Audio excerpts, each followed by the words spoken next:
according to him, and this is in his words, for at least 2 centuries, its members have suffered from an inherited prion disease called familial fatal insomnia that strikes them usually in their 50s, killing by depriving them of sleep. So it involves an autosomal dominant mutation. So if a parent has the illness, their children will have a 50% chance of also having that illness later in life, which is a bigger jump than, say, if it were sporadic. So according to Max, the chance of having this disease in the general population is 1 in 30 million. Pretty rare.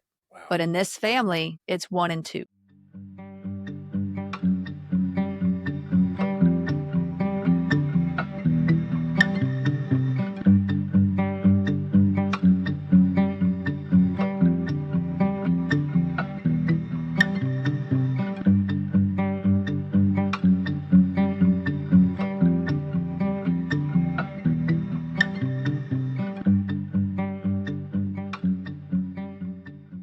Hello again, everyone. Welcome back to the Poisoner's Almanac. I am your co-host, Adam. I'm Rebecca. How are you doing, my dear? I do. We just saw the Minecraft movie, or I just saw the Minecraft movie with you all the other night, which was really funny. This is actually Camilla's, but I'm borrowing it because yes, he's kind of relevant to this particular episode. You don't say. Sort of. So last night, my brother-in-law he's a massive movie buff, cinephile, if you will, and he bought me a ticket to see Mission Impossible, the latest one, The Final Reckoning, and it was, first of all, seeing Tom Cruise, who is a raging Scientologist, seeing him on screen is always funny because I'm like, he keeps making movies so he'll never have to be alone with his own thoughts. Did they complete the mission? They did. Then it's not impossible, is it? So I, without spoiling it too much, in a previous Mission Impossible, way back, this is like 37 movies ago, when Michelle Monaghan is playing his wife, she resurrects him from the dead, like with like some backwards form of what you would call commotio cordis, like the blunt force trauma right to the heart that causes the heart to stop. Yeah. Well, she's a registered nurse, and she's trying to do CPR, and she's exasperated and on her last at the end of a rope, and she just starts slamming her fist down on his chest, and he comes back. Yeah, that was a long time ago. Well, something similar. Of course, Tom Cruise does actually die again, and then he comes back. And that was part of the plan, kind of. Yeah. Typical. So she pounded him in the chest, and his heart started back. His heart started back, which is makes perfect sense. I've done it 3 times. So does she have like epinephrine in that fist of hers? I don't know. It's a great question. So saw that last night. It was yeah. It was the 9:45 showing, so I didn't get home till like 1:30 in the morning. So I'm dragging. But it's the type of movie that's all about spectacle. Like the plot was, pretty decent. It was pretty, it was pretty hooky. It had some modern day parallels that were very spooky, which I pretty decent for a plot. Well, of course you do. I can't do spectacle only. I'm not a Michael Bay fan. I just can't. I can't do it. Of course. Well, I mean, look, the Fast and the Furious series is like the quintessential, spectacle focused type of movie. Transformers. I mean, it's not. Nobody goes like, bro, the writing in the Transformers movies. I mean, come on. Nobody says that. Nobody says cool that. It's the cartoon. CGI. Cartoon's cool. Sure. But yeah. So anyway, that's what I did last night. But yeah, that's going to take us to some listener viewer comments. These are from Spotify. Let's grab. Here we go. This is from Liz Bianchini. I think I said her name correctly, and she said I said her name correctly in a previous comment. So I'm kind of excited about that. Liz said, this topic was a pleasant surprise. One of the labs I was looking at when I was considering a PhD was focused on hantavirus and Nipah. I don't know if I'm saying that correctly or not. Nipah. I just passed the 1 year mark of moving out of a rat infested house I was renting. Property management was awful about the situation. And the city couldn't do much aside from require them to hire pest control and pay for the cleanup. They were mostly in the kitchen. I'm just now getting back into the habit of cooking regularly. So glad I'm out of there. Yeah. I grew up in a house that was old house, drafty, and insulation missing if there was any I don't anyway. believe that house was insulated. No. It was rough. It was my great it was in my family for like 100 years. So it's an old house. Still in the family. Yeah, it is. Yep. There were family that died in that house. Yes. It was not haunted. Either that or I just wasn't aware. Yeah. Things don't spook me like that anyway. So, and like last time I was like, I don't even know if I believe in ghosts, but yeah, it's an old house and there were some critters that would sneak in. So I get that. It's not a fun time when you've got little nasties that are hard to get rid of. And then like nobody, especially if you're living somewhere that somebody else owns and they just won't do anything about it. Yeah. It's That's a tough, health concern. Man. Yeah. There's not a whole lot of, if a landlord wants to be, trash can, it's kind of tough to move the needle on those kind of situations. That's rough. And Liz actually, excuse me.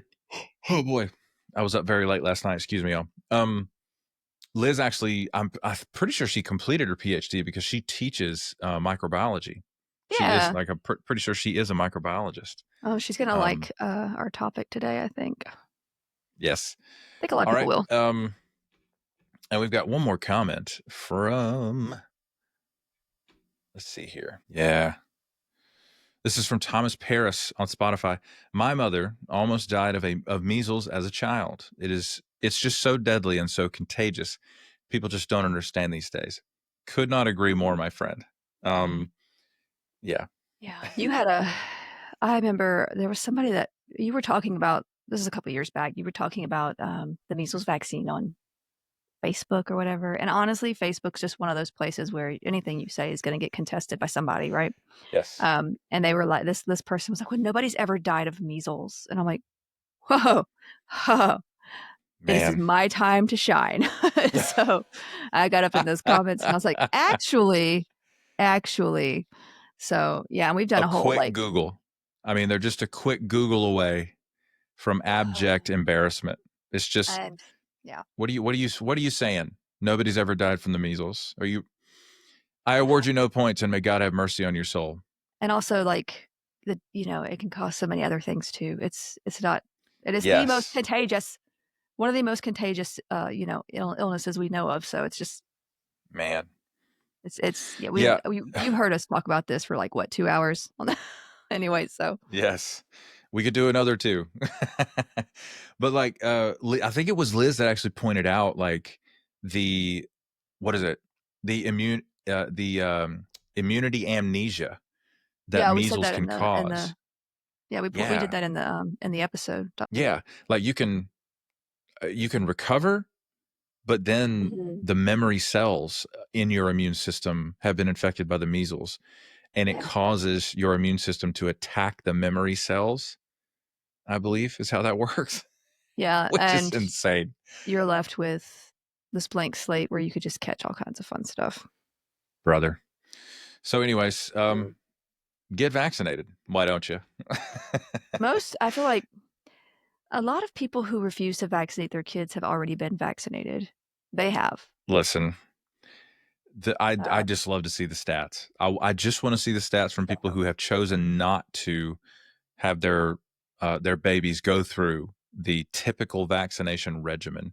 I want to know how many of those people have been already vaccinated. And the fascinating thing is the MMR vaccine is so good at stopping that disease that it has left the public consciousness. Just like Thomas says in this comment, people just don't understand these days. That's because of the vaccine. It That's is a very because it effective is vaccine. it's a bloodborne virus. Oh, thumbs up. It's a bloodborne virus and it's a bloodborne vaccine. So the vector and the vaccine are the same, which is something we couldn't say about COVID. Also, there are no dead baby parts in a vacuum. Oh boy. Yes, that is misinformation, folks. None. Yes. So, What is this timeline? What's going on? Can we just go back to, I don't know, 2002? you know what though? 2002 had its own problems, I'm sure. It's true, but I It didn't feels like we we are didn't have going to. backwards. Yeah, of Because, course. We're regressing. well, We're regressing. the guy that's leading our health and human services right now does not believe in germ theory. If you'd have told me So that, we if are you would that's a have problem. yeah, if you would have told me, like right as I graduated physical therapy school and passed my licensure exam, hey, congrats on doing all that, but listen, the secretary of HHS is not going to believe in germ theory. Um so What and would you I know say?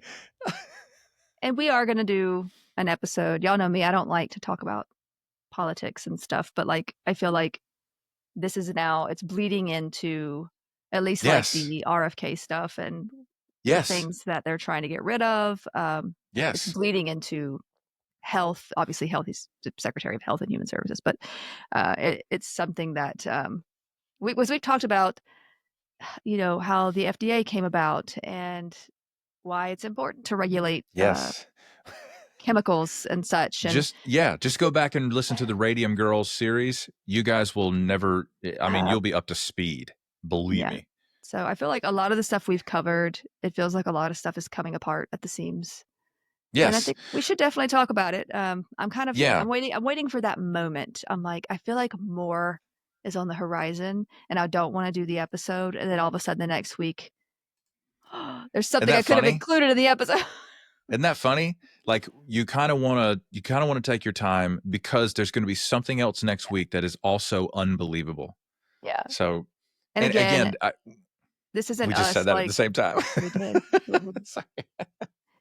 We like it's not I like for this podcast to be a kind of a reprieve from the political stuff going around. Yes. Not Yes. that we don't have, political what is it, beliefs and understandings, but what Mm-hmm. we talk about is usually poisons and stuff. But because of the Yeah. way um the fact that they are not able to help schools out that have lead right now because I'm, that department is gone. The fact that I they, just, what do you even say? the fact We're, that they can't test milk as well because I, the people aren't there to do it. So it's just something that is definitely relevant to what we talk about. So it's something that we should discuss when it I comes to the have, health side of things.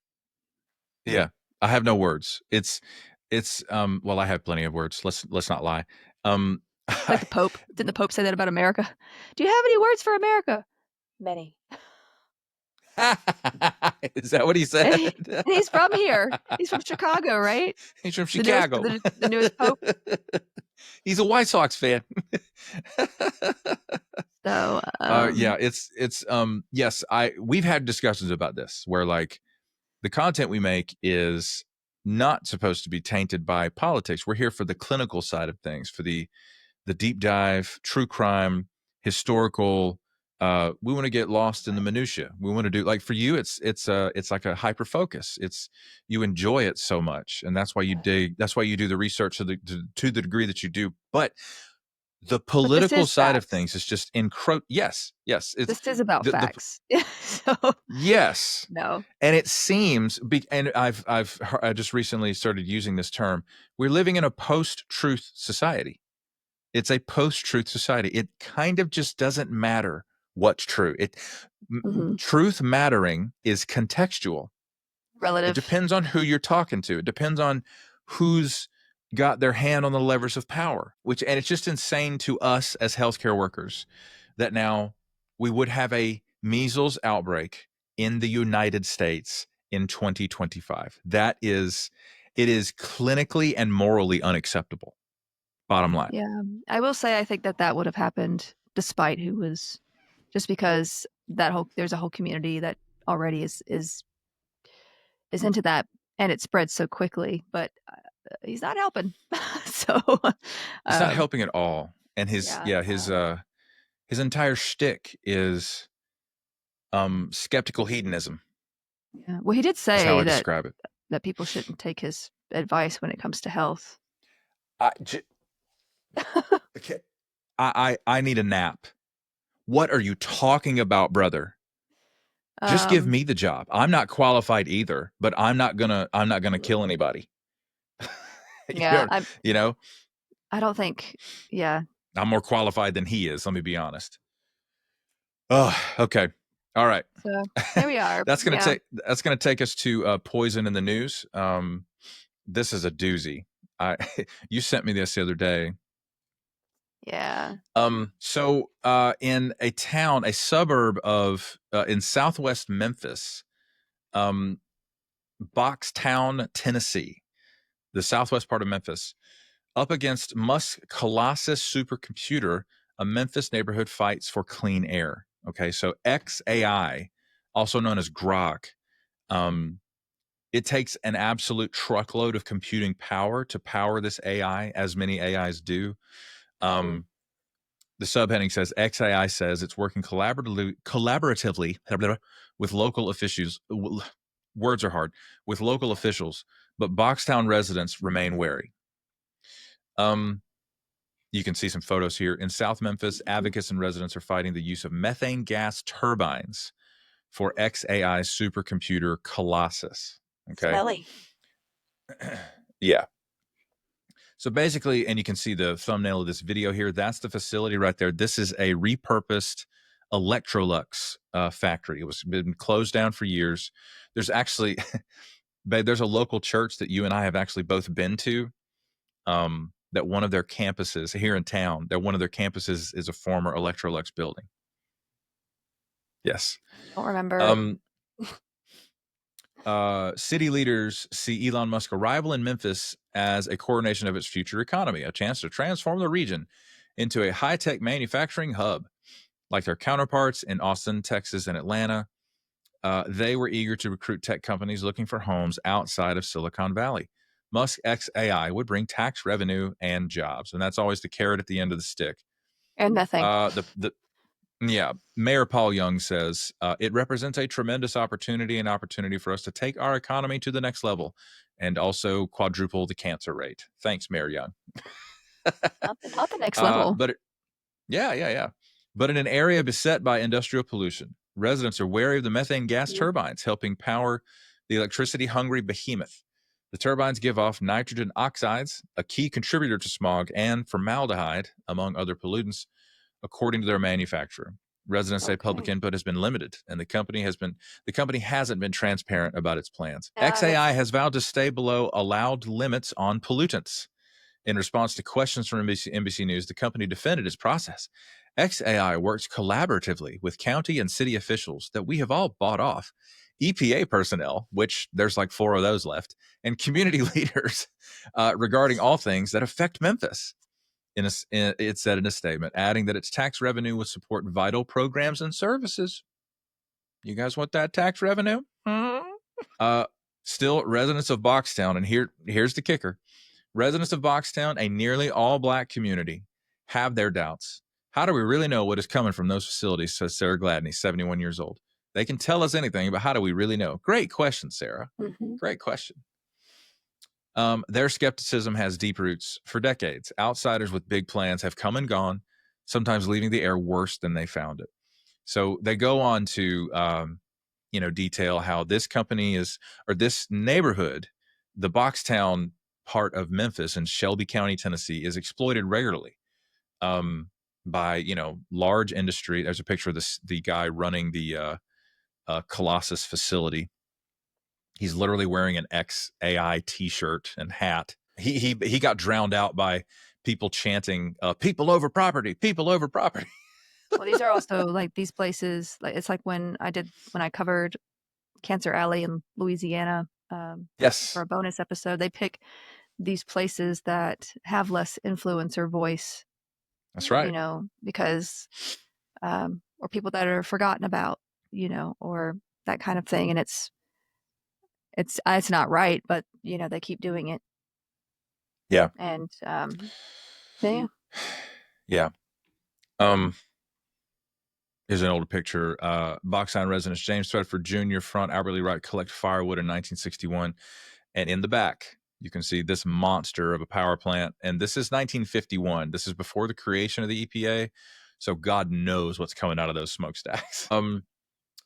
So yeah, they include photos of people just turning out. I mean, overcrowding public hearings with the county commission. Yeah, and here this young lady is Kashawn Preston.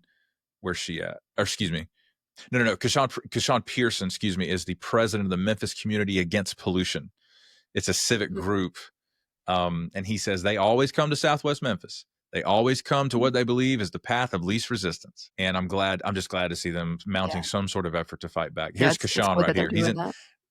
They got some photos of Kashawn getting his hair cut in the barbershop, man. That's a whole vibe. So anyway, yeah, supercomputer that powers Grok AI in Southwest Memphis, Tennessee, is slowly polluting the air. The residents say they can't really go outside because the air stinks and it's tough to breathe. Like asthma cases and stuff. Yeah. And such.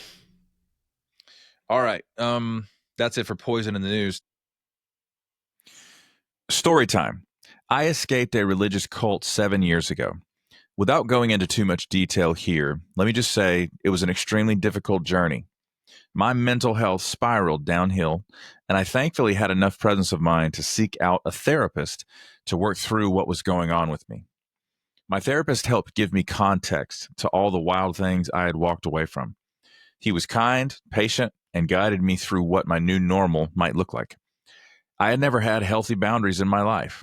Therapy helped show me that, as a result of being in a cult or a high control group, I had never fully become my own person. It's a shocking thing to learn at the age of 32. I learned how to communicate to the people around me what I was going to do, and more importantly, not do with my time, energy, and resources.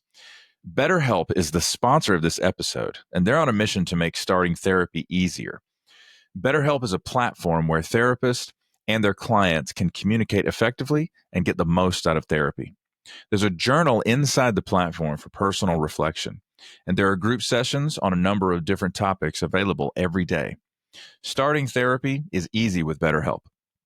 Fill out a questionnaire, and you will match with a therapist in as little as a couple of days. One of the best features of BetterHelp is that if the first therapist doesn't feel like the right fit, you can easily switch to another one until you find someone you really connect with. They carefully make sure therapists on the platform are well qualified, and their customer support team is there to help you if you have any questions. With over 7,000 reviews and a 4.5 rating on Trustpilot, BetterHelp is a platform you can trust. If you're struggling and think you'd benefit from a therapy session, go to betterhelp.com/almanac or choose the Poisoner's Almanac during sign up and get 10% off your first month of therapy. That'll bring us to housekeeping for the old podcast. Make sure to follow us on whatever platform you're listening on or watching on, or subscribe. Whatever the buttons say to do, just push the buttons, please. Thanks in advance for leaving 5-star reviews on all the platforms you guys are listening to. Those are really piling up on Spotify. Thank you all for that. Be sure to follow us on social media. We have we have links in the show notes. There is now a dedicated podcast, TikTok, Instagram, and YouTube. We are now posting our video episodes to the podcast YouTube. So please do check that out. If you're listening on a mobile device, be sure to screenshot that and tag us and post it, and we would love to reshare that and interact with you all.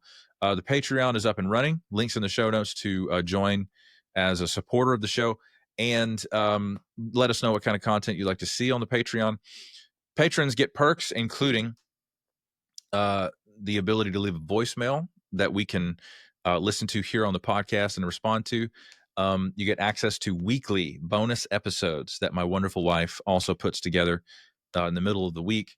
And you also get shouted out by name on the podcast. And those people are as follows: 87 Pens Girl 71, Mara Santiago, Grace Lahan, Genevieve, Nahev Shatrit, Jay Went, Inken Hafner, Kiri Orsek, Tay of Sunshine, Monique, Shanar, Sue Steves, James Mills, Megan Geiler, Liz B, Willie Wolf NZ, Mama G, Nicole Rivers, Richard Miyako, Heather Nolan, Kaylee, Sasha Rubel, Maya Shostak, Maggie's Yarm, Ogre the Viking, Lynn Rocket, Brett Moser, Zaid, Neil Houdini, Nicole Crane, Jefferson Vargas, Carmen Q, Sarah G, Knittin Ninja, Estar, Olive Octopus, Betsy Rich, T-Bug, Christine Moljadi, Morgan Brittingham, Blaufrosch, a.k.a. Clara Jurisons, Vix, Anne Maria, Carl Ziegler Jr., Clyde, Jennifer Wilson Richter, Macaulay Sterling, Too Fidgety, Wendy G, Elena M.K., Vilma Anderson, Caitlin Martin, Pungrammed 101, Minnesota SPT, Tasha, Stuart Slattery, Simone Valdez, Christian Scradergaard, Maria Anna, Bonnie, Oma D, Ryanel Alara, Kristen Arnold, Aaron Carey, Lynn Simpson, Melissa Emmel, Desiree Davis, Jennifer Ramirez Johnson, Dalek Party, The Warped Witch, Sometimes Jules, Mr. Slave, Dizzy Dancer, Creative Otter, Yadmit, Supergirl Sway, Rachel, Anya Brandt, Ebby, Leah Marie Matson, Lady Digitalis, Jesse, Shay 10, Julia Franzoni, Sparks, Gloria Eichmann, Thomas Huff, From Strings to Things, Soy Kasumi, Jessica Gasparini, Robert Jr., Kate Lannon, Ron Mack, Donna Lankianisi. I'm hoping I'm saying that right, Donna. And Sounds also welcome some brand new patrons: Lauren Smith, Anna G, and Serpentine Fire. Ooh, Thank you that's all cool. for supporting the podcast through Patreon. Feel free to send us questions or content suggestions with a DM or a comment somewhere on socials or on the Patreon. And I'm going to post the link to leave us a voicemail in the Patreon soon, so you guys can jump in there. If you haven't left us a voicemail yet and you're a patron, what are you doing? Just jump in that link, leave us a voicemail. You can literally just, record yourself making a bowl of oatmeal. You don't even have to talk. Why oatmeal? I don't know, because I eat oatmeal a lot. Or just Cool. record yourself talking to your dog if it makes you more comfortable. Puppies. Yes. All right. So I have heard, a little bird told me that today we are talking about prions. Yes. So late last night, just shaking my computer around. Late last night, I decided, I say late, I mean like 11:30, I decided this is going to have to be 2 parts because there was still, like, I'd only gotten through 2 of the main topics I wanted to get through. Aren't you proud of me? I decided I was that. just about to say how proud I am, because Becca's habit in the past was, we'll just do a 6-hour podcast. It'll be fine. Adam Well, will I be fine. wanted, you know how detailed I like to be, and Yes. I like to make sure people understand what the heck I'm talking about instead of just jumping in on some Well, like random okay, topic. but let's be real. You've got a microbiologist saying this is really great stuff. Sweet. Yeah, and yeah, but so yeah, there's been these certain infections, or these infections, these certain infectious diseases that have just long been on my mind, and they're not caused by bacteria, they're not caused by fungus or virus, they're not caused by toxins, and while some are genetically passed down, they are not exactly like other genetic predispositions to illness, really. Um, this is a subject that past and present scientists, veterinarians, and the medical community have all either feared or awed at. Honestly, probably both. um, it's partly because of the fact that it goes against previous held beliefs after germ theory was confirmed and laid out, and partly because it's deadly with no cure and incredibly difficult to destroy even outside the body. Yeah. Now, before encountering these diseases, though some do go back as far as like the 1800s, maybe even further than that for what we know. And after the realization of germ theory and microbiology, it was believed that only microbes that have genetic information, such as bacteria and viruses, so like, with RNA, DNA, could cause illness. It needed to be alive, essentially. I say alive because technically viruses aren't considered alive. They're kind of in this gray Right. area. They have some traits of a living organism, but um, they have genetic material. They do evolve, but um, they don't. They're not made up of cells. They need a host to make energy and replicate. It's complicated, so they're not technically considered to be alive. So yeah, we're not talking about bacteria, virus, fungus, or toxin. So what are we talking about? Prions. Prions. Prions. Mm-hmm. Prions are not all bad. It is actually the prion diseases that we are discussing. For context, however, let's talk about what a prion is first. Yes, because it's kind of Almost, obscure. yeah. A prion is a protein that's able to change shape and become infectious, or it can become, infectious. So, what we have always been taught about proteins, they are the building blocks of life, right? But the Yeah. name, the name prion was coined in 1982 by Stanley Prusiner. I think it's Prusiner. I'm pretty sure he's still alive, so he's gonna be mad if I say his name wrong. I've heard he can be kind of an egoist, but but he's a chemist, and he was studying them around that time. It was supposed to be a cross between the name itself. Prion is supposed to be a cross between proteinaceous and infectious. Like I said, he is still alive today. He's like 82 years old now. He actually won the Nobel Prize in Physiology and Medicine in 1997 for his discovery of prions. Um, like, because 97. these diseases Oh. were around for a while, and people were like, "What is this? What is causing this?" Like they could not because they were like, "We can't find evidence of a virus or bacteria. Something is wrong. There has to be something." Um, And a lot of people who were deep into medicine, like in their minds, it was like it has to be bacteria, it has to be virus, it has to be something like that causing this. So they weren't really able to think outside the box when it came to like maybe it's not any of those, maybe it's actually this, maybe it's actually a protein. Because that just hadn't been heard of before, right? So yeah, prions basically came from his conclusion that they were made up solely of protein. And this wasn't just his conclusion. There were actually others before him who had this idea, including an English mathematician named John Stanley Griffith and a radiologist. Her name was Tikva Alper. I hope I'm saying that right. She was born to Jewish refugees in South Africa. But yeah, they had hypothesized back in the 1960s, that the cause of these unknown illnesses in animals and humans were infectious agents consisting of just proteins. So the idea had been around for a little bit.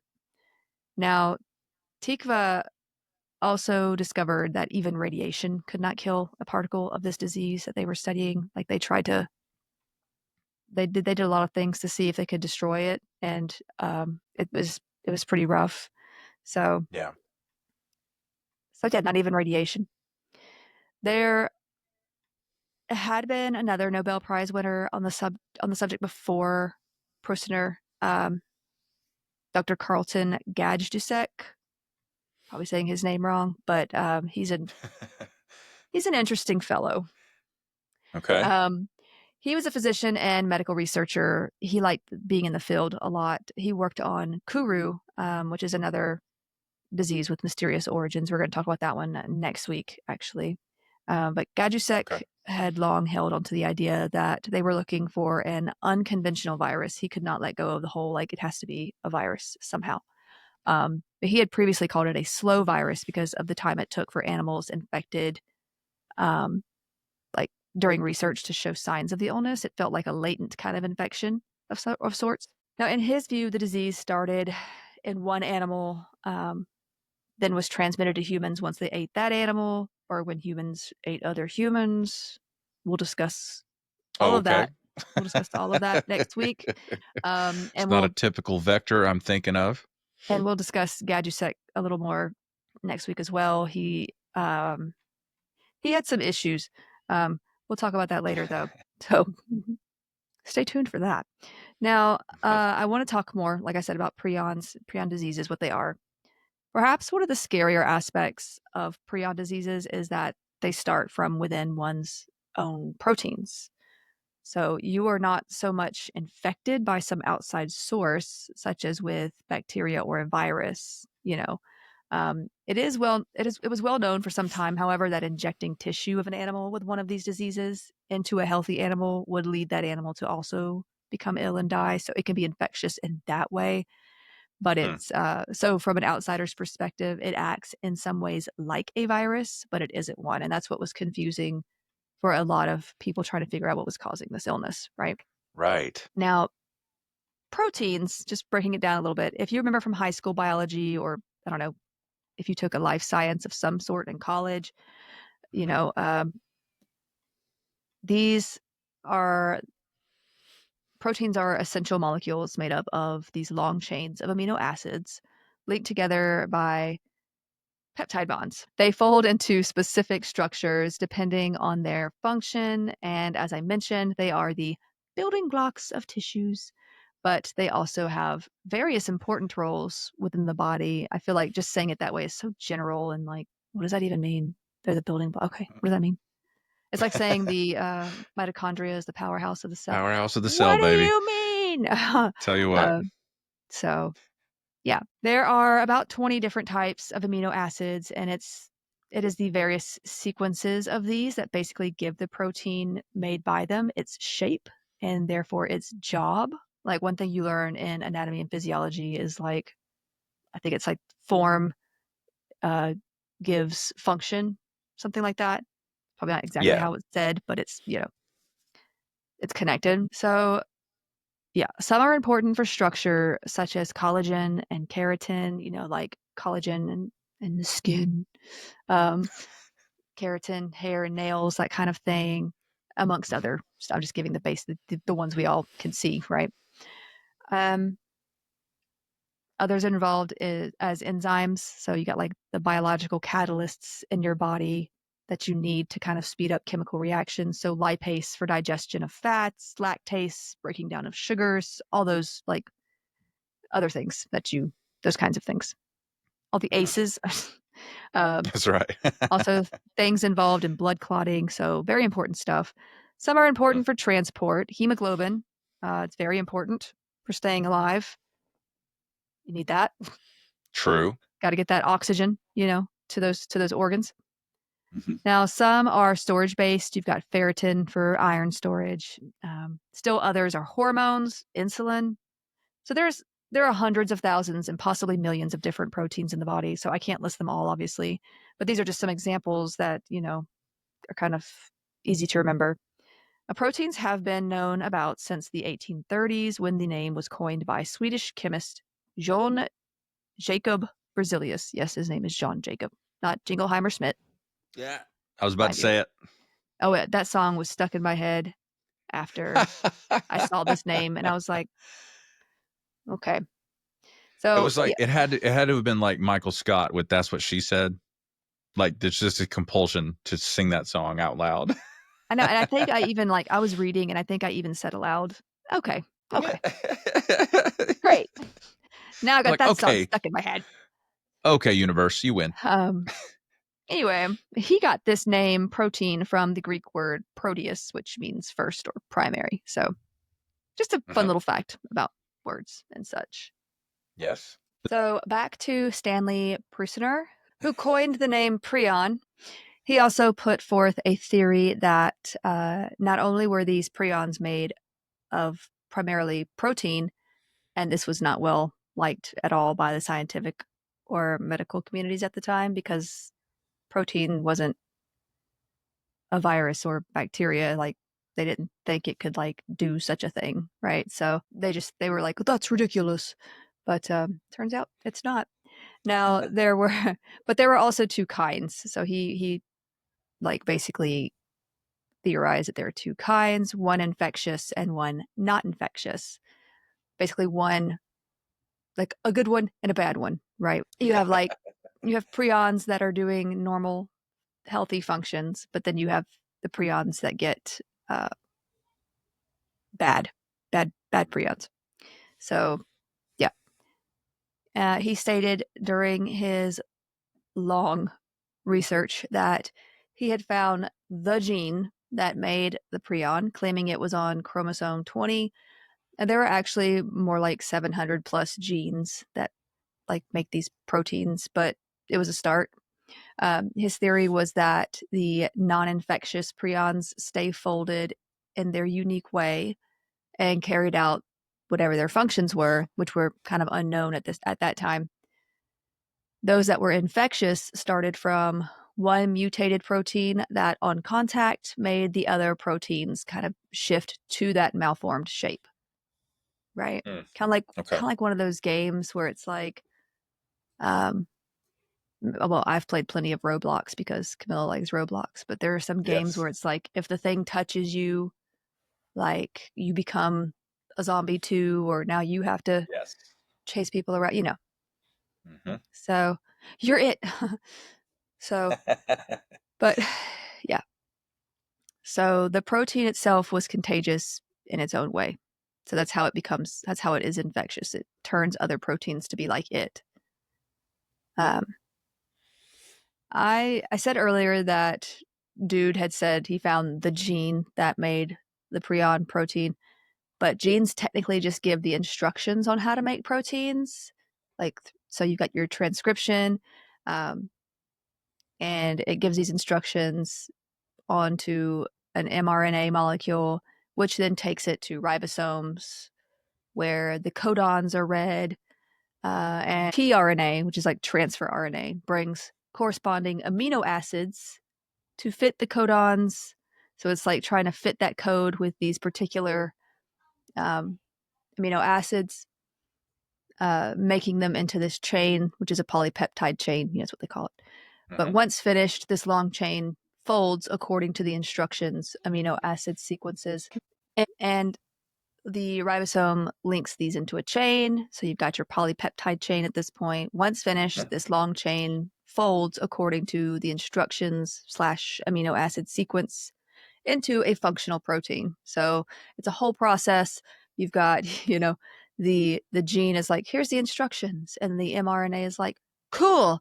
And so it takes it to the ribosomes, and like the ribosomes are like Terry from Soul. He's like, the count is off. Like like he's got to like find like the code, And so then you got your transfer RNA. So within the instructions that have been given over by those genes, you have a specific code for that specific function and shape, for this protein to do. And so it builds it according to that. And the ribosome just sort of ziplocks it. It's kind of a fun way of putting that. But yeah, it's true. Yeah. I hope that makes sense in a way. I always see pictures of it happening in my head as I'm saying it. So I'm hoping I'm getting through to somebody. Yes. On how that works. Yeah, it does. Yeah, they're basically infiltrating the protein synthesis engine of your cells, and that engine is programmed to build proteins according to what the mRNA provides it with. So it builds it, but it's a flawed version of what it's supposed to be building. Yeah. So what the bad prions are anyway. Now, and then once that chain is finished, once the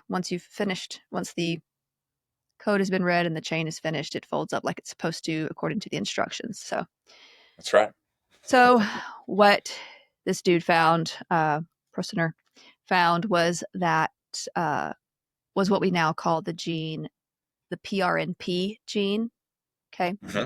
This gene, in the way I just mentioned, makes the prion protein, or you could say PRP, prion protein, which, if normal, PRPC has since been discovered to play a role in brain development and maintenance of the neurological system, specifically like the making of the myelin sheath of nerves, that kind of thing.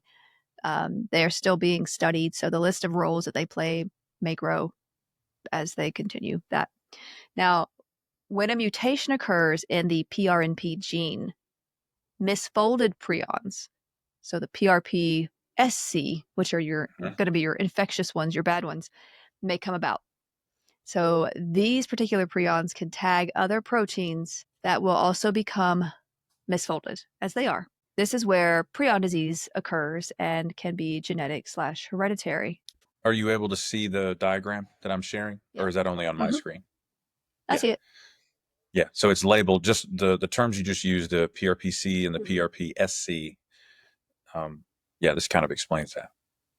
Yeah, so you've got your normal, and then you've got your misfolded. Like it's just sort of, it's crooked. It is. So, and protein conformation is a big deal because it determines how a protein will interact with other molecules. yeah. And so as it tags other proteins, it basically is like, hey, do the things I do, be like me. And of course it conforms because peer pressure, protein peer pressure. The PPP, if you will. Oh my God. I just, so. What? No, say it, please. No, I'm just, yeah, I'm just, I'm trying to come up with like ways of explaining it in terms that, like, I guess all of us kind of understand too. Oh, well, Because I a was lot going of to this stuff mention, gets yeah, complicated. yes, this is organic chemistry, cell biology. But I was going to mention this is, okay, like when COVID vaccines were manufactured, they prompt human mRNA to produce a particular spike protein on the surface of cells that prevents the COVID virus from infecting a cell. Yeah, so it gives it the And, instructions to do that. That's all. Yeah, right. that's what they do. It totally gives it it equips a cell to resist infection by a virus, and it does that through um, the particular structure of a spike protein that pokes up out of the cell membrane. Yeah. Yeah, I remember when the COVID vaccines were coming out, and there were some people that were like, "Oh no, but this is new, and we've never heard of mRNA before." And I'm like, "Well, that's a shame because you got it You've in your never heard body." of anything. My point is like, you've got mRNA in your body, so it's kind of a shame that you've never heard of it. But it's just messenger RNA is what it is. Of course. You know. Of course. So what is shocking, however, is that prions can just sort of become malformed and cause disease sporadically.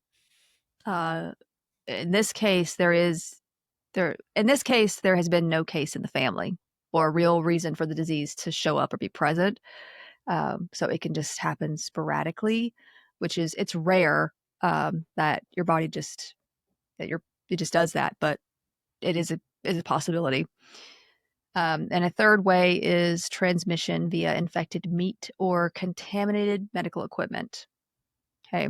Remember, I told you it is very difficult to destroy prions. So, and if something's contaminated and yeah, not good. Yeah, let me ask you about that real quick. Like normally, especially extreme high temperatures can denature a protein, but you're saying that's not an option here with prions? It has to, in order for a prion to be destroyed, you would have to have a sustained heat at temperatures of 900 degrees Fahrenheit and above for several hours. Brother, well, just Yeah, set it on it's fire.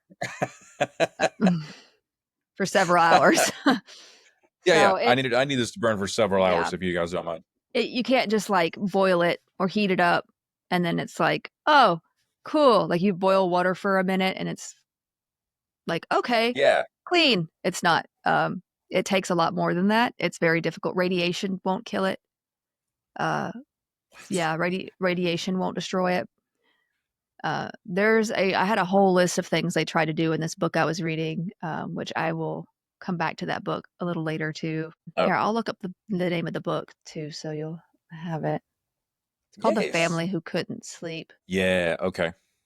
by D.T. Max. Yeah. So it was a really good book. I used it as a good bit of resource for this episode as well as some online sources as well. But yeah, so contaminated medical equipment can be a problem as well. Now, Mhm.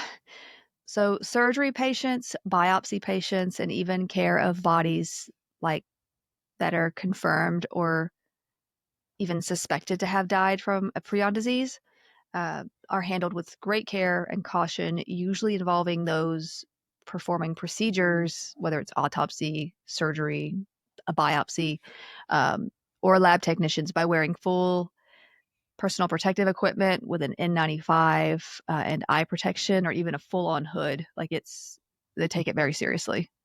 While it's not contagious from like person to person when that person is alive, it may be so if exposed to certain infectious tissues. So, like if you're cutting somebody open, if it gets not say that word, Let's aerosolized, try that again. aerosolized, it can be infectious that way. So, brain tissue, eye tissue, and pituitary tissues are considered high risk specimens, and direct contact with these should be avoided. Cerebrospinal fluid, kidney, liver, spleen, lung, lymph nodes, placenta, and olfactory epithelium tissues are all considered low risk, meaning you should still take precautions. And blood, serum, urine, feces, and sputum are considered no risk. So, like if you're taking blood to the lab, that kind of thing. I mean, when you take blood from somebody, you should be wearing gloves anyway. Not all nurses do. I understand that. I've seen but like it just feels icky if I'm not. Anyway, gloves are good. So, what are these diseases? We've talked about protons, prions, how they can become misshapen, that kind of thing. But what are these diseases? Because there's quite a few. We're only going to talk about uh, two of them today, and we're going to talk about some more next week because it gets crazy. So let's start with the first one that was described. This is one that doesn't infect humans, but it is important as one that humans kind of first witnessed. I'm not saying like that other prion diseases didn't exist around this time, but this is what we have like evidence in writing for. Now, imagine having this itch that you cannot scratch. And when you do, it doesn't help anyway because it's all in your head for real this time. Like it's actually all in your head. Like your brain is telling you there's an itch, but there actually is no itch. So there is no scratching of said itch. This is what Scrapie is apparently like for sheep. Scrapie was described as far back as the 18th century, but there is some evidence it was around in lower incidences before that, out in the countryside regions of Europe. Specifically, it was described in 1732 in the UK, possibly earlier in 1642, and in 1750 in Germany. The name actually comes from the scraping on the sheep as they try to scratch the itch they feel on their backs and like just above the tail on various objects. So the wool gets damaged and ripped, and the skin will often be raw from just the scraping. Now, other signs and symptoms for the sheep include changes in behavior, such as becoming aggressive, charging or fleeing from people or sheepdogs. They're usually pretty docile and chill, but they become just cray cray. Cuckoo for Cocoa Puffs, right? So I also saw that they will smack their lips like very noisily, like if you scratch them under the chin. I know that sounds very specific, but they don't normally do that. Like it's just a weird thing that they've noticed. So just strange behaviors, aggressive behaviors, that kind of thing. Now, the disease is fatal. There is no cure, even now. It became a big problem, though, in the 1800s. And this problem kind of started with the growth in human population, which in turn led to food shortages and such. Now, according to author D.T. Max, he's the one that actually wrote the book I was mentioning earlier. England alone had almost 3 times as many people in 1850 as in 1750.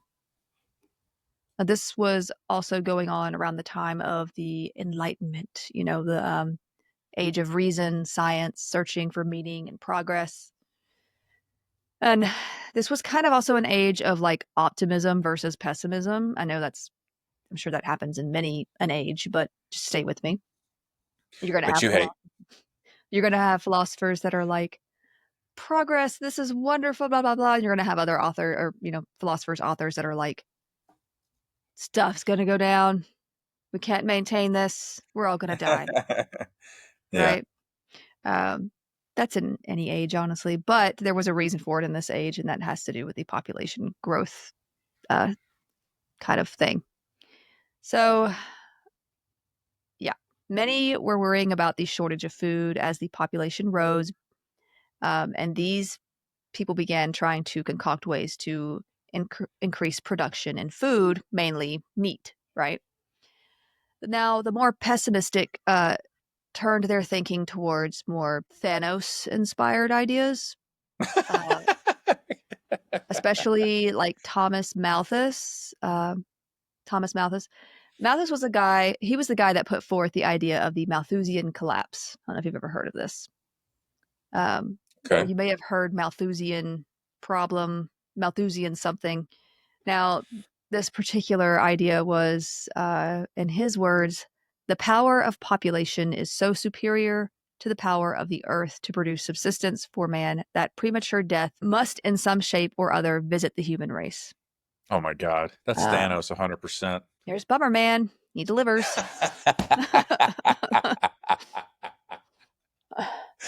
Oh man. So yeah, he's like that Scrooge boomer that hates every younger generation or is like racist, misogynist, or classist. Like not all of them are, but like we all know someone who is, right? But a lot of them are. You know the ones I mean. Yes. You know the ones I mean. Now he stated in his Principle of Population that humans by nature are inert, sluggish, and averse from labor unless compelled by necessity. Okay. Darn lazy millennials. Nobody wants to work anymore. At least he was counting himself in this too. I mean, he said he himself is human. So he was also against the old poor laws set up by Queen Victoria the First in 1601. These were to help feed and house the poor through the church or other such organizations. Now, he believed that feeding and treating the poor well would lead to them reproducing and creating more poor people and make the population increase so that famine would be inevitable. Sure. Because I am not poor because I set it up that way. Now, so the new poor laws, we've talked a little bit about this before when we talked about like medieval type stuff, but the new poor laws that basically took away this old system to replace it with prisons and workhouses, which were awful for the poor, was pretty much based on this ideology, right? If we'll just make it so that they don't want to reproduce, we'll make their lives miserable. They won't want to reproduce, and then that'll slow the population growth. It's absolutely absurd that a human could concoct this regarding their other fellow humans. I love it. I mean, also it didn't work. I don't know. Wow. Imagine that. So Malthus also argued that the only checks on population growth that were these positive checks like famine and disease. So he says, oh, that's positive, so it gets rid of people. And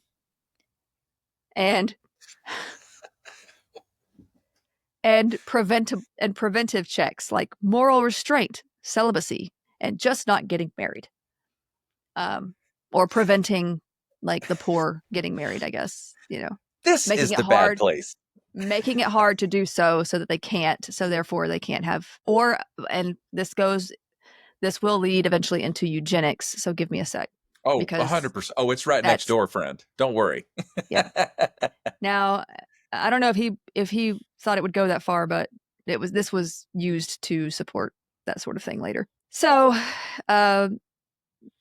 he believed that any assistance to the poor would ultimately lead to more poverty, as it would allow the poor to reproduce without the natural constraints of poverty. Okay. Does that make sense? Okay. Yeah. So, unfortunately, his ideas would also go on to influence policymakers to embrace social Darwinism and eugenics. resulting in these like measures to restrict particular populations' family size, including forced sterilizations. Yeah, yeah. And the You know, great thing of about all of these ways of thinking is that it never leads to war. So it's fine. so yeah, like these would include sterilizations of people who had traits that people didn't see as beneficial. Maybe Being left-handed. I mean, yeah. Also, if you were of a particular people of a particular race, they did it to Native Americans. You know, Black people. It was done to many people. People who had mental disorders. You know, that sort of thing. So that's where some of that comes from. Actually, a lot of it comes from that. Now, obviously, Yes. Malthus was wrong for many reasons. Humans are pretty good at finding solutions to problems. Of course, some humans are the problem, but stay with Yeah. me. I you felt um, that when you said it. I just want you to know. I could tell. I could tell that you enjoyed saying that.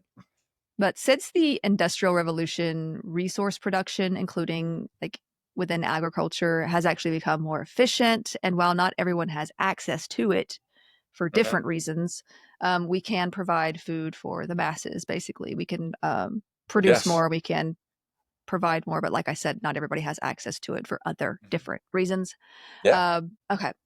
I'm not saying that there will never be a problem in the future, just that the idea of population growth will always lead to famine is not true. And The sheer amount of crop yield explosion in America yeah, alone. Like, and by the way, um, access to clean water could be fixed tomorrow by a billionaire. of course. The money to fix that, somebody's already got it. I A mean, many hundred people, thousand yeah, people on the planet already have enough money to do it. many problems could be fixed, but Oh, of course. But why would we yeah. do that? Why don't we just get more money and power? Um, so yeah, not that you know, famine wasn't a problem at the Yeah, time that sure, sure. this was happening, Uh-huh.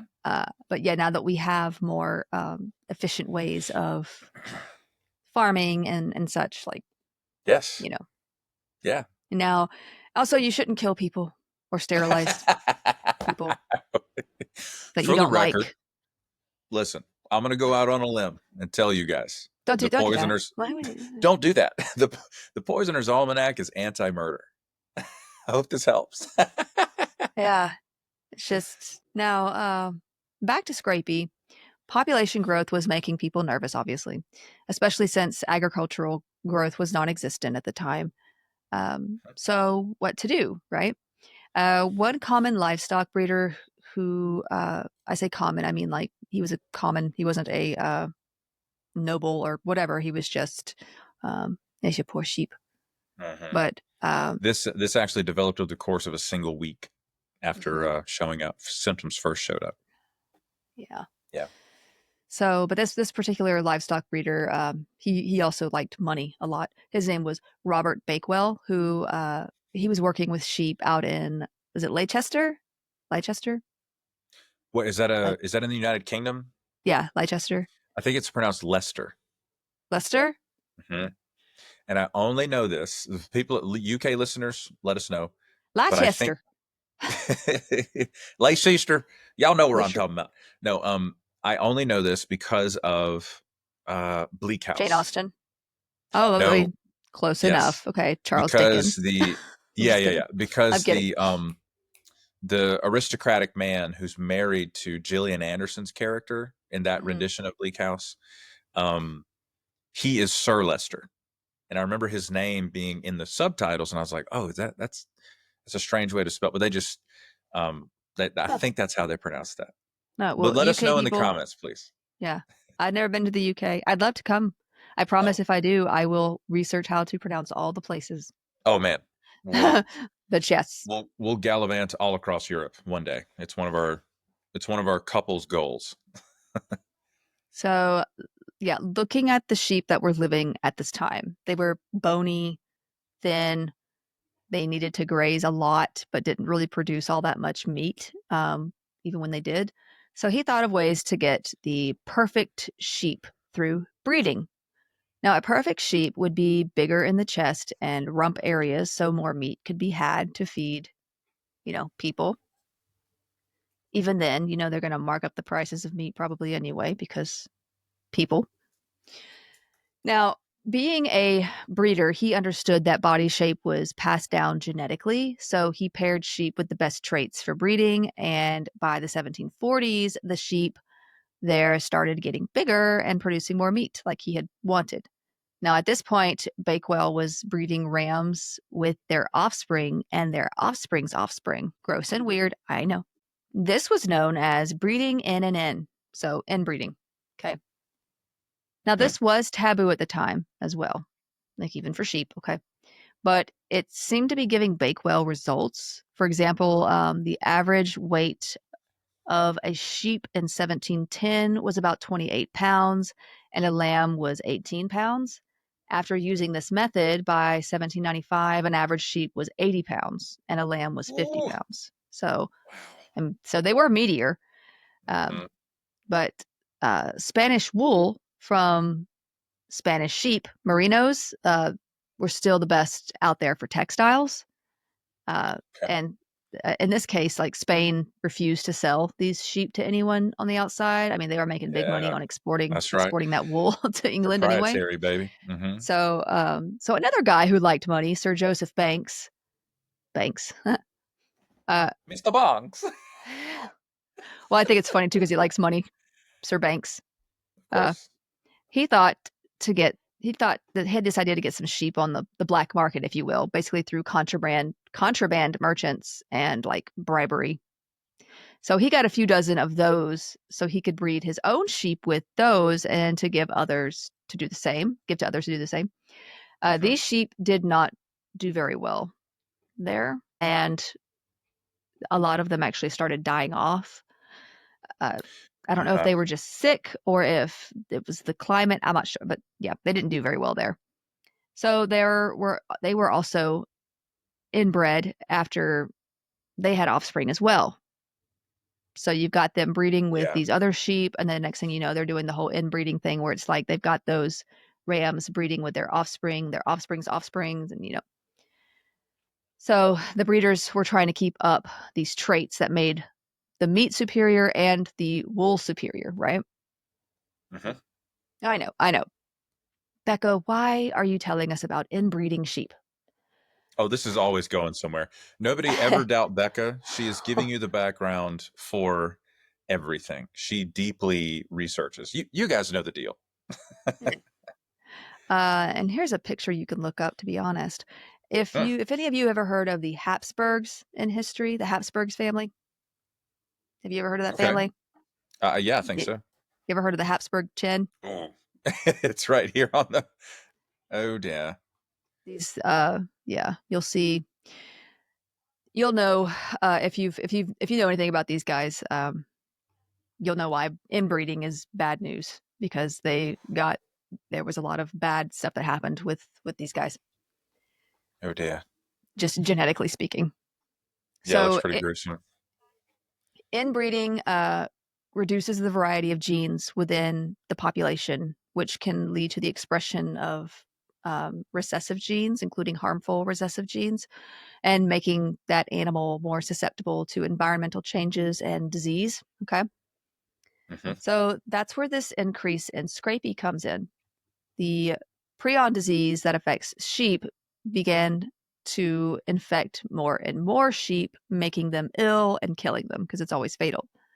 Now, any sheep that had been bred with an infected sheep, and you wouldn't always know right away because it would take like years sometimes for the signs to show, would likely be also infected. So Scrapie got way out of hand, as you can imagine.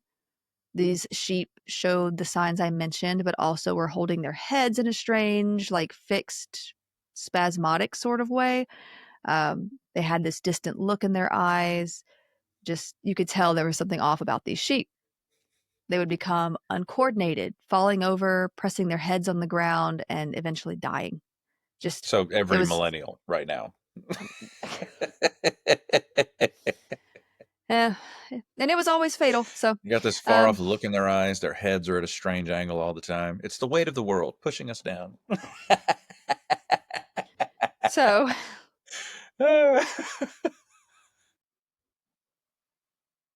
By the way, I have to mention this. Amy Poehler has a podcast now, and it's fantastic. She said something so great on regarding generational types. And this is kind of as a joke. It's a oversimplification for the sake of being funny. But boomers are all about the money. Gen X are like, is it all about money? Millennials are like, where's the money? And Gen Z is like, what's money? yeah, I could see that. Yeah. So, but yeah, obviously, as with human ailments, farmers and breeders tried various cures: turpentine, tobacco, mercury, arsenic, Bloodletting.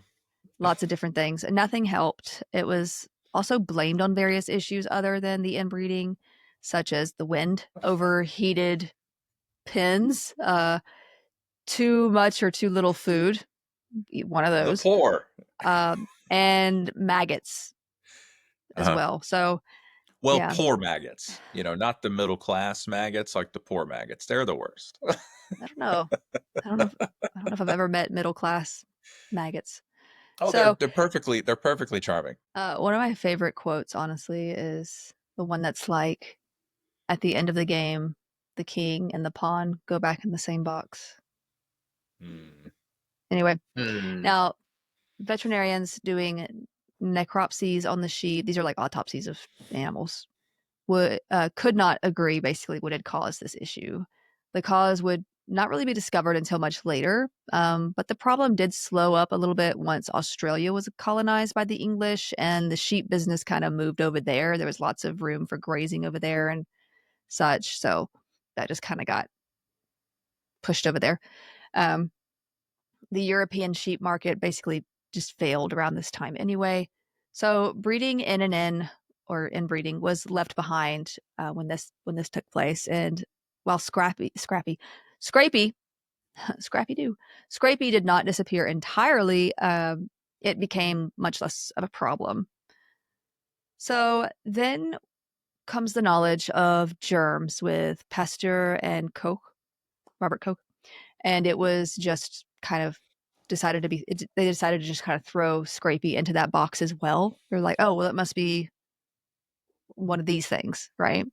Now, the disease would show up in America sometime later in 1947 when some sheep were imported to Michigan from Britain. It has since spread and is sometimes a problem here as well, still on and off. Okay. So tired? Are we tired of sheep? Are we tired in general? I think we're all caught up on sheep. Well, let's talk about a prion disease that will steal your sleep, which rhymes with sheep. Hey. And this one, now this one does cause disease in humans, but like Scrapie, this prion disease might have been around since the 1700s. It would not have been identified as a prion disease or given that name, the name that it now has, until about 1986, though. This is a horrible and scary illness, and it is always fatal. There is no cure. That sucks. This one is called familial fatal insomnia. Familial because it is usually inherited, but it can also be sporadic, in which it would be sporadic fatal insomnia, which is rare, thankfully.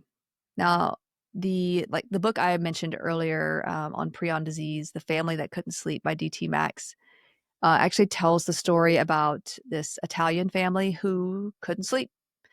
According to him, and this is in his words, for at least 2 centuries, its members have suffered from an inherited prion disease called familial fatal insomnia that strikes them usually in their 50s, killing by depriving them of sleep. So it involves an autosomal dominant mutation. So if a parent has the illness, their children will have a 50% chance of also having that illness later in life, which is a bigger jump than, say, if it were sporadic. So according to Max, the chance of having this disease in the general population is 1 in 30 million. Pretty rare.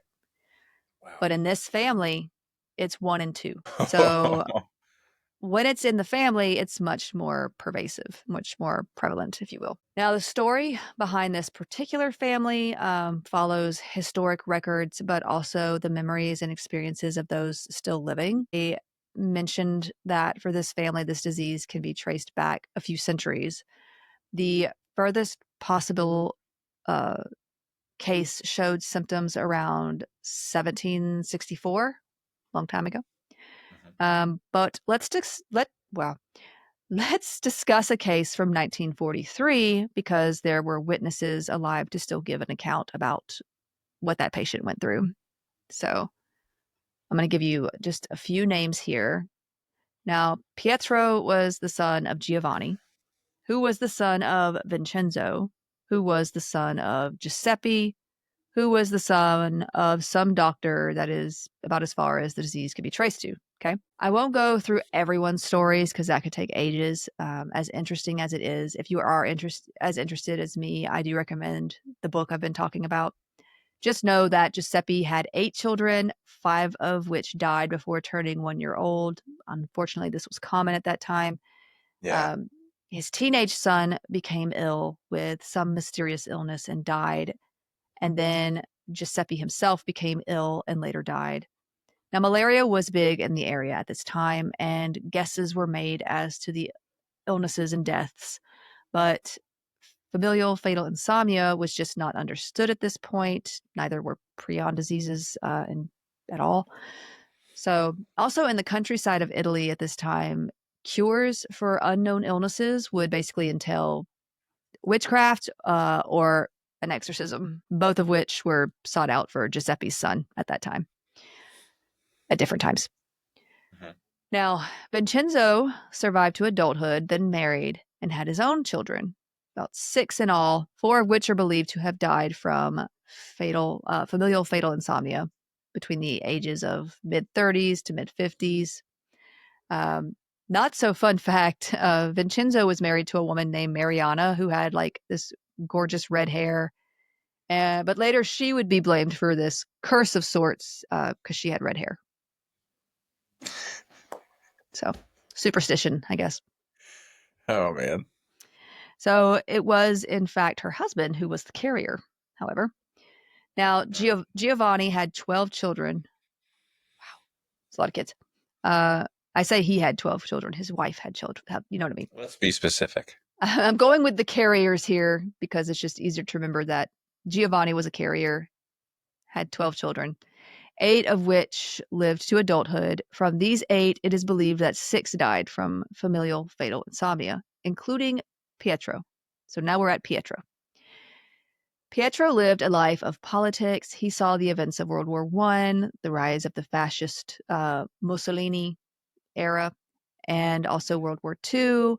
So in 1944, along with the drama of the times, he came down with a fever. Now, familial fatal insomnia is different from other prion diseases in the fact that fever or varying temperatures, at least, are common with this one. You don't really see fever with other prion diseases, which makes it that was a problem trying to figure out what this was too, because people were like, if this is some sort of infection killing people, why is the body not responding like it would to a virus or a bacteria? Why are they not having fevers and inflammation and all this other stuff? Well, in this one, their fever is a thing, and you'll understand why once we get towards the end of this. Okay. Mm-hmm. Mm-hmm. So, yeah, he was quickly diagnosed with an ear infection, and that seemed to be that. Okay. It did not end there, however, and his fever returned along with this annoying bout of insomnia. He was not sleeping well, and it progressed to just not resting at all. His doctor diagnosed arteriosclerosis this time, but his condition worsened, and he traveled to a hospital. At this time, like when I say he traveled to a hospital, he would have had to go a little ways away, to get to a hospital, Yeah. especially living in the countryside. So He left after being told that they needed to observe him for a few days, though. Like, I guess he just thought, like, I ain't got time for this. So, but he did return soon after with worsening, like, weakness, confusion, and just this awful spasming of the legs. Now, the confusion worsened, and he began seeing things that were not there, like hallucinating. He would also have moments of clarity, though. So it was like this ever changing uh, issue with him. The It doctors at the sounds like hospital, dementia. it does.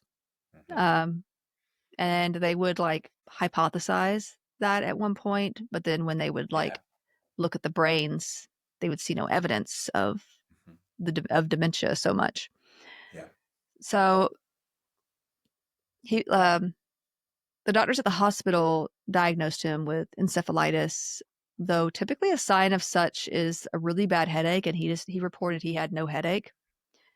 But maybe they thought like he's confused. Maybe he just doesn't feel it. I don't know. But Mhm. it's a bad headache when you have encephalitis. But so they sent him home after about a week. And I imagine anybody right now who's been to the doctor with symptoms and been diagnosed, misdiagnosed, and misdiagnosed, and misdiagnosed, and sent home and coming back and misdiagnosed is getting triggered over this. Yeah. But this whole family has had to go through this as well. So Mhm. um, And you've had that we, experience. I have, I have. It is frustrating, very frustrating. And then you still have to pay for those Yes, you do. visits. They In my get paid for opinion, the if you get it wrong, you get a refund. If they get it wrong, you get a That's refund. right. That's how it should be, in my opinion. Oh, that's so I good. am not Yeah. pleased with my with these services. You got it wrong. Why do you still get paid $200? Mm. So we actually have letters between his daughters about his condition, and one from his eldest daughter to the second eldest, who was like living abroad at this time, said, Papa is considerably worse than a month ago. He's lost his mind. He barely speaks, and when he does, he doesn't know what he's saying.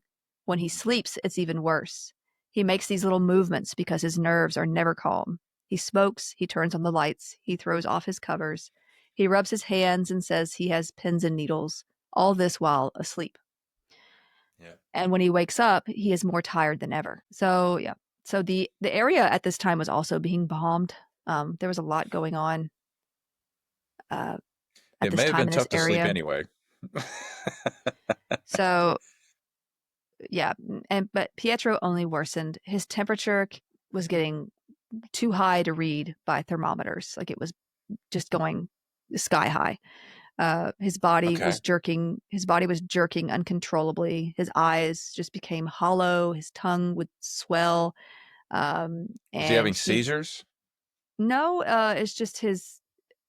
He wasn't having seizures because it wasn't happening up here. He would be clear. He would have moments of clarity up here, even when that was going on. His body Yeah. was just. It's like his muscles would just constantly spasm, and it was yeah. Yeah, I'm just thinking if the Like temperature's it going that looked. high, yeah. If the temperature's going that high, like eventually you're like you push your brain into a seizure if the temperature goes high enough. Yeah, but there's parts of the brain that are there's. I mean, it'll make sense once I get to the end, but Okay. I'm not saying he didn't have any seizures, but there would be times where this would be going on while he was fully aware, like and cognizant and everything else. Yeah. So he died in June of 1944, just shy of 50 years old. So Yeah. Pietro's siblings died of the same illness, a sister in 1948, another in 1957, another in 1965, and another in 1966. Mhm. So about 30 years later, and as Italy was progressing to more modern amenities like sinks and fancy tiles and cars and, all this stuff, Pietro's daughter, I think it's Assunta, Assunta, Assunta. Yeah. Um, she was at this point, she's 48 years old. She was living with her brother Silvano and Yes, knitting, Silvano. yeah, knitting for a local factory. She was actually traveling and suddenly felt this shocking jolt just go through her body. So it was so much that she had to like grip the side of like a wall or something. And she became dizzy right after. Yeah. But she figured, like, it's August, it's hot. Maybe it's the heat. But a similar occurrence happened the following weeks. After visiting a doctor, she was actually diagnosed with Meniere's disease, which is this inner ear issue that can cause vertigo. Um, but she only got worse. She could not walk straight. Noises began to really bother her. She could no longer sleep well. She would just lay down and close her eyes, but never actually rested. She began suffering fevers and sweating, and the signs of her illness showed even on her face, with dark circles under her eyes, this stiff, set mouth. So, yeah. But the sleeplessness became worse, and she began feeling these shocks again throughout her body, like just these Mhm. painful jolts, I guess. Mhm. So she went to stay with her mother, and she would be in bed, thrashing, murmuring. She finally went to a hospital some miles away where they tried to give her Valium, but it only made her agitated instead of doing what it would normally do. And now some Yeah, I people can't have, imagine. Yeah, I can't imagine what someone's brain chemistry is when these symptoms are like full blown. Like, I'm not surprised the Valium just did the wrong thing. well, and some people have sensitivities to meds too, where like they end up Mhm. like having the opposite effect Yeah, too. But in this case, this is pretty common with this illness. and I actually found a reference to um, DT Max right here. Hmm. This is a CNN article. They contacted DT Max, and they interviewed some members of this family. Said Max said you'd have 14 kids in a generation. 6 or 7 of them would die from the disease. Said DT Max, a writer for the New Yorker and an author of the book "The Family That Couldn't Sleep." Um, Yeah. So the sweating and tremors got worse. The hospital gave one wrong diagnosis after another. No one knew what a prion was, much less a prion disease. So after about 3 weeks of this, they diagnosed her with psychoneurotic depression and anxiety and sent her home. So Ugh. there she worsened. She stopped eating. She grew confused, like Pietro had, often getting up and saying she needed to go somewhere or be somewhere. Her family took her to another hospital where they tried relentlessly to diagnose her with alcoholism. They're like, she must be drinking. Does she drink? And the family was like, no, she doesn't drink. This But is like it Italy. looks Everybody drinks.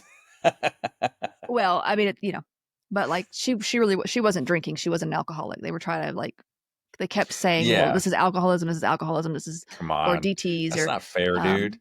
In But they Italy, were you have doing that. wine with breakfast. Well, I don't know about then though. I don't know if it's the same as today. I don't know. Then again, I've never been to Italy, so I don't know. I haven't. So but yeah, they kept telling them that she didn't drink. Now she had to be tied down some nights at the hospital. They did CAT scans, PET scans several times, Yeah. seeing nothing of note. Then they used this dye in her veins to search for a tumor. She had an allergic reaction to that, nearly died Oh of that. no. She did recover from that, but she was bedbound, and even with the other symptoms, she was aware of who and where she was. She had all these other symptoms like the spasms and stuff like that, but she could answer to her name and things like that. Anyway, she died there in December of 1973. An autopsy was done on her body. Her liver was great, no signs of alcoholism. So Huh. vindicated there.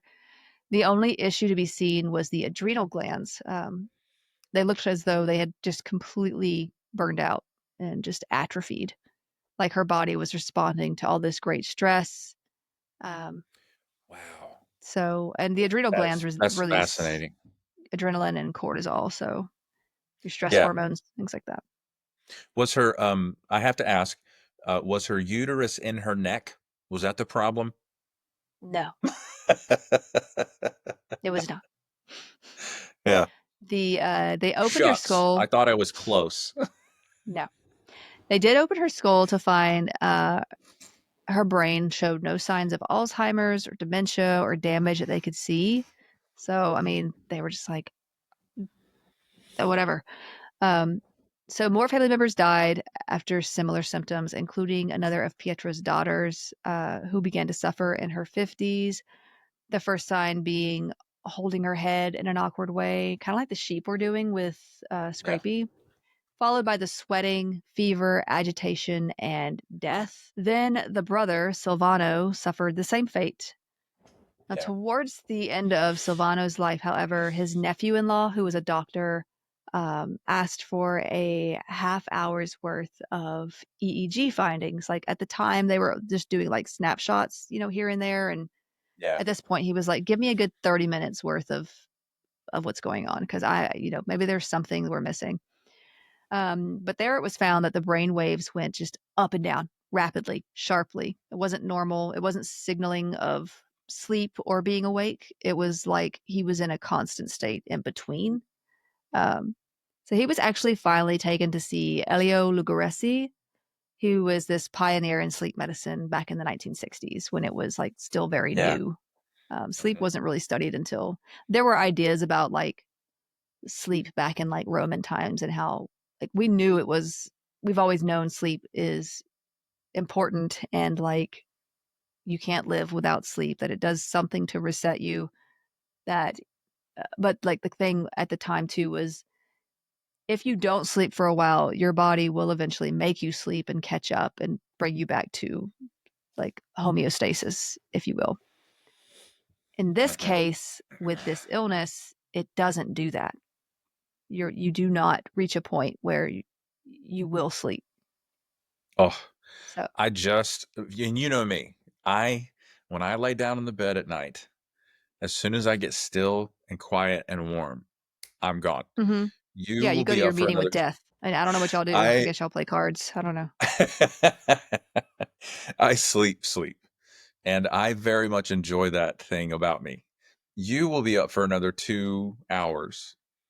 Mhm. You'll finally fall asleep, and then you'll wake up at 3 in the morning, kind of like clockwork, and for no reason. And then when it is time to get up, your body wants to go back to deep sleep.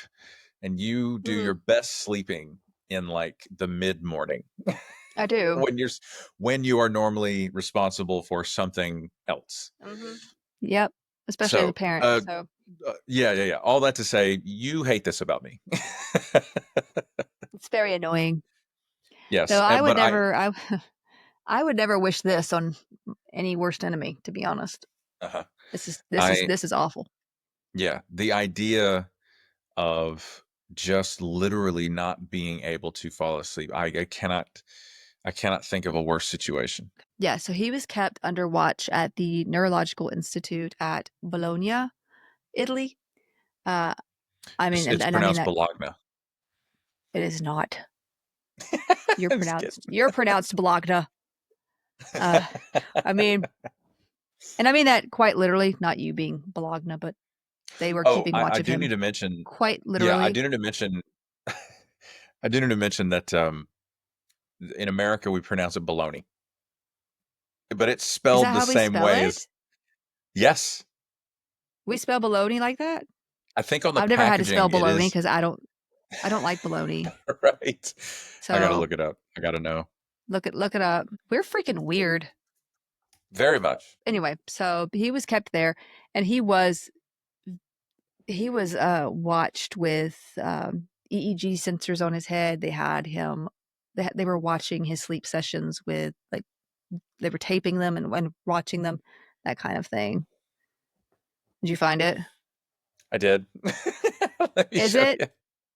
Let me see. Yeah, I'll show you. I It's don't so like absurd. bologna, so I don't like go looking. I don't go Americans. looking for it, so I don't I'm know. adding. I'm adding my own character voice to the Google AI. Americans generally spell Bologna, but pronounce it baloney. Well, that's baloney. Yeah. So, Oh, you'll be interested to know it evolved from the pronunciation of Bologna and is used as a slang term for something false or nonsensical. Hope this helps. what'd that city do? My God, I'm just kidding. I don't know. Anyway, I don't know. sounds like us. So his Silvano's symptoms worsened, and he knew that they would. He knew like he had seen so many other family members die from this illness. Yeah. So you could imagine like this just sort of imminent doom Hmm. kind of building within him anyway. Hmm. But yeah, so his last nights were described as laying in twitching, exhausted nothingness.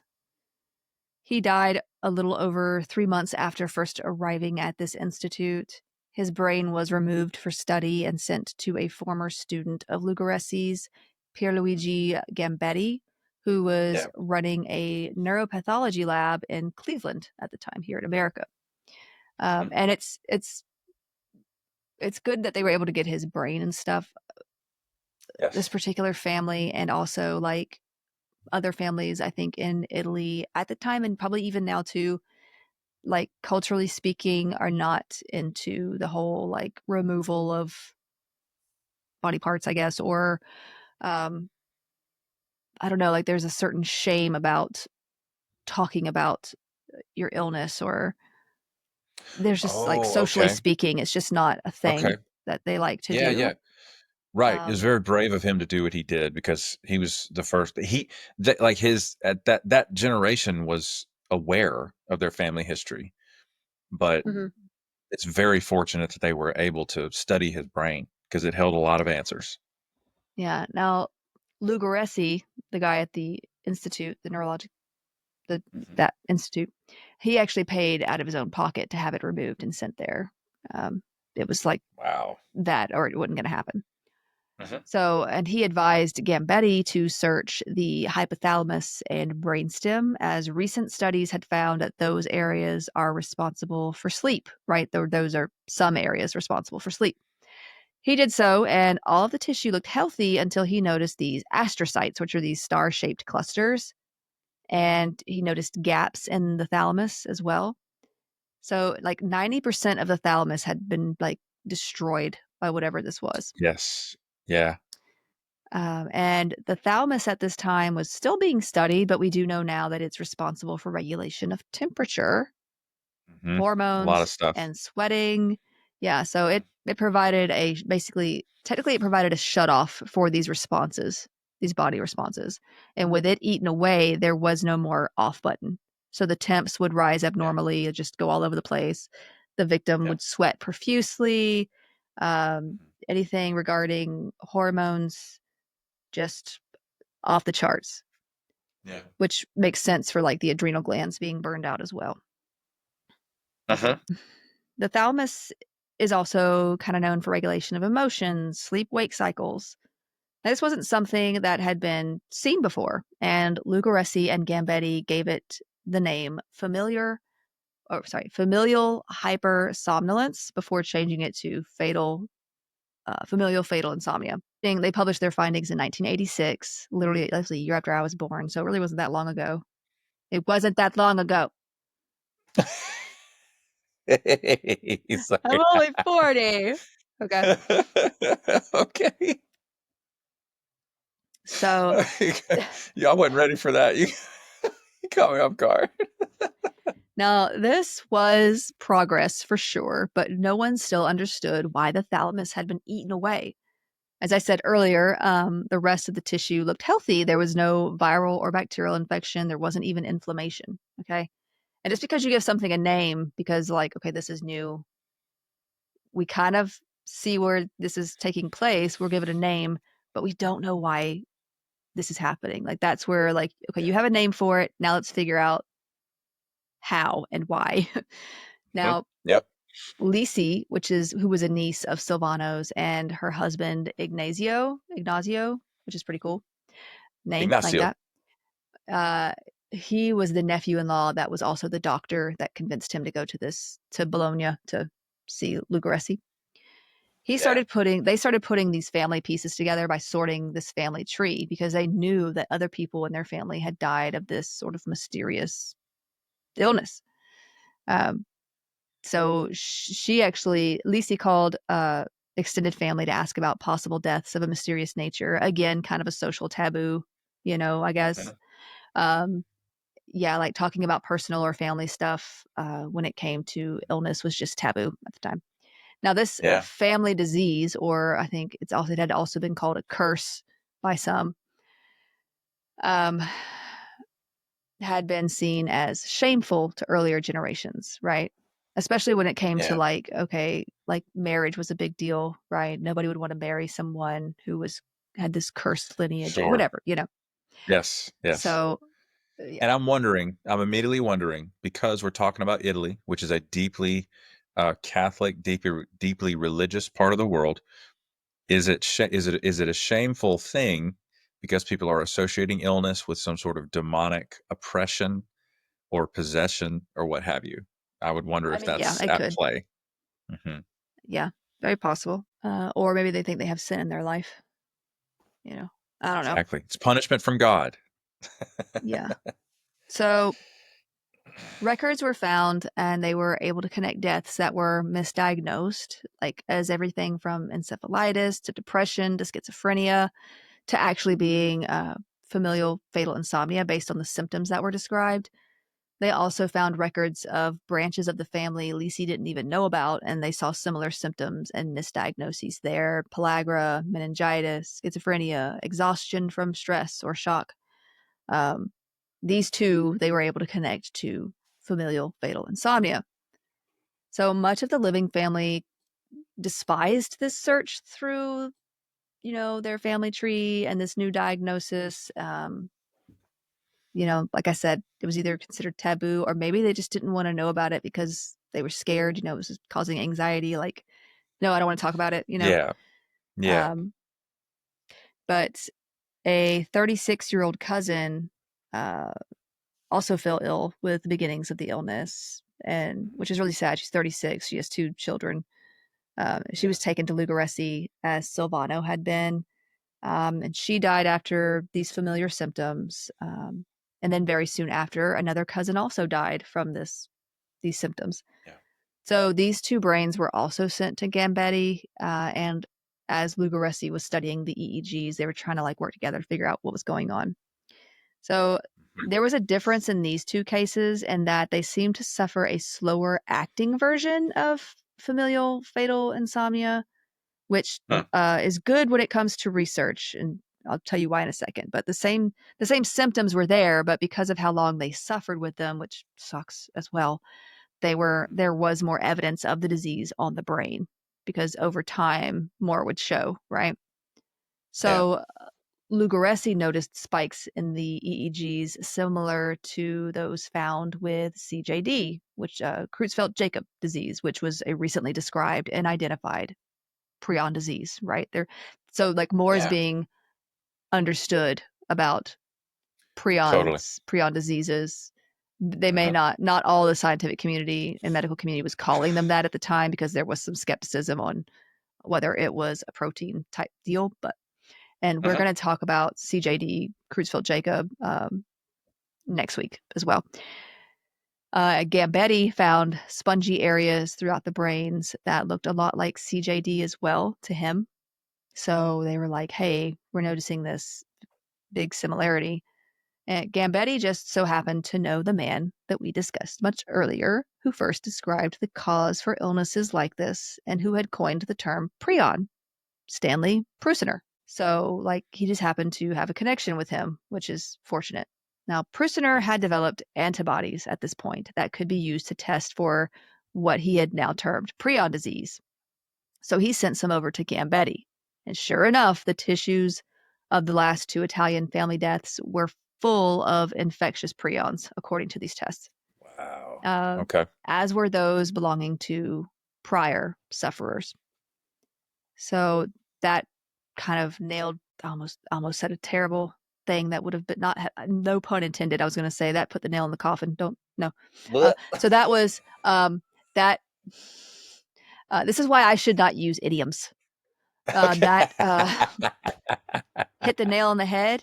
Okay. You So can you can lead you can lead a horse to the bush, but you can't make him eat the two birds and the one on his tail. anyway, familial fatal insomnia was indeed an inherited prion disease. So even today, much of that family refuses to accept such things. I mean, obviously, Lisi and Ignazio, they're trying to figure this out. They're accepting of it because they want to, maybe if we know what it is, we can have a better idea of searching for a cure, Yeah. Yeah. that kind of thing.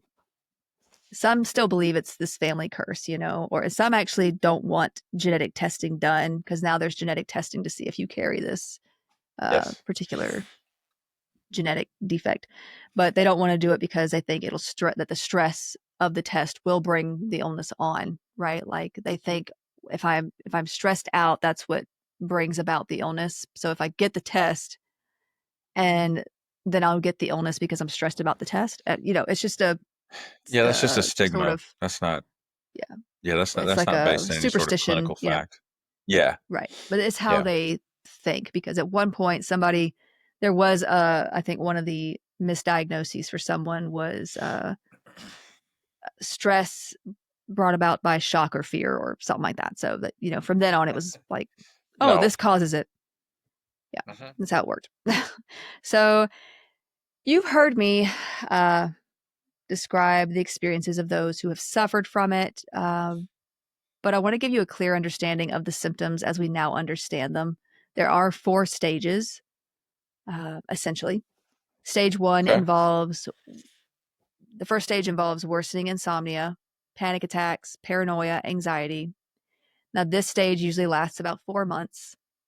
The pupils may constrict, the neck may become stiff, leaving the head difficult to hold upright sometimes. Stage 2 lasts about 5 months and involves more noticeable panic, anxiety, and at this point, hallucinations. Blood pressure, temperature, and heart rate are often elevated between these stages as well. There may be a sort of stuck between awake and asleep sort of symptom as well, when in which there's like strange dreams, hallucinations, and just involuntary motor movements. Yeah, sorry. Stage 3 involves a complete inability to sleep and just rapid weight loss. So, like, Yeah. now you don't even have the twilight sort of thing going on. You just, yeah. This can last about 3 months. Finally, stage 4 shows up as what looks like dementia. So, whether it's like uh, involving worsening agitation, spasms, hallucinations, confusion, all of that. This can last up to 6 months before the patient dies. So it's this sort of slow, agonizing, awful illness. Now, death typically occurs within 6 to 36 months after symptoms show up. Yeah. The age of onset can be between 13 and 60 years old, averaging around middle age, so around the 50s typically. There is no cure, and the treatment is usually palliative or hospice care, as it is always fatal so far. There are studies being done on medications and treatments showing some promise of slowing progression of the disease, at least in animal models. But we don't. That's all we have. And I mentioned this one family. However, there are 40 known families at least that carry the familial fatal insomnia gene around the world. So there's other families like this. This includes 8 German families, 5 Italian families, 4 American families, 2 French families, 2 Australian families, 2 British families, 1 Japanese family, 1 Austrian family, among others. So just some examples. Like it doesn't have to be Yeah. in one area. Now, there have been 37 cases of documented sporadic fatal insomnia as of 2022. I know that's not many, but the fact that it can happen is terrifying. The sporadic form involves a different gene, but the mutation ends up producing the same issue, the misshapen prion that causes the disease. Again, spontaneous, meaning there is no familial tie. So it just happens. Now, there may be some different symptoms in these cases, such as double vision, cognitive impairment, and a lack of coordination early on. I feel like that's not all that different. Maybe the double vision is an addition. Either way, it follows the same stages, ending in death. There is, I was waiting up for you the other night, actually, while I was doing some research on this. And I was reading the book, right? And after I finished some of this research, I was like, okay, it's like midnight. I'm going to have to make this 2 parts. There's just no way I'm going to get the other sections done and be able to do them within the time frame that we have. And I know you were out seeing a movie with your brother-in-law and all that. So it was late, and I just was like, I'm going to doom scroll, go on TikTok for a minute and just sort of clear my head. Well, I saw at least 2 TikTok videos related to familial fatal insomnia, right? And my Yeah. mind started going crazy. It was like, I don't feel very sleepy right now. Oh my God. Do I Okay. have Here we go. do Here I have comes the sporadic spiral. fatal insomnia? And one of There the it is. one of the videos though was by Ray Johnson. Do you know him? He does the until like those Yes. stories. Yeah. Well, one of them was by him, and you can probably look this guy up too. He talked about a YouTuber um, who his name is Ricard Siagian. It's Siagian, and his videos are actually still there. He had, I think it was spontaneous fatal insomnia, and like he documented on video, like there were like it shows him in bed, he can't sleep, he's begging for help if anybody knows what's wrong with him. Oh my It's God. it's sad, it's disturbing, Yeah. but Mm. the videos are still there. Like if you have a If you dare. morbid interest in this, Mm. but yeah, he passed away, but his videos are still there. And it's a pretty horrible illness. But yeah, I'm wondering who uploaded his videos. Maybe he was still I mean functional he enough to. yeah, you're still you're still able to do things. You know what's happening. You're aware. You're being so he couldn't sleep. His body when you can't sleep, your body just starts breaking down. Your Mhm. tissues, your organs start breaking down. Yeah. Your immune system is just ineffective. The spasming is probably because like your muscles, nerves, all those tissues are just they're breaking down, but it's just their way of dealing with the lack of actual rest and the actual reset that is involved with sleep. So yeah, going without sleep can and will kill you. Mhm. But for most of us, like it just resets itself unless you're like keeping yourself up with uppers and like don't Yeah. do that anyway. But Don't do that. yeah, it's don't do that. I mean, usually you're gonna wear your heart out anyway, doing that with the medications that you're trying to use to do that, or the drugs you're trying to use Yeah. to do that. But yeah, going without sleep will kill you, and that's what it has done. So the next time I do want to go into CJD, or you may know it as mad cow disease, Kuru, and a few others, and it's going to be Mhm. another wild ride. So All right. All right, folks, that's going to do it for today's episode. Thank you all so much for listening and watching, and we will see you in the next one. Bye bye.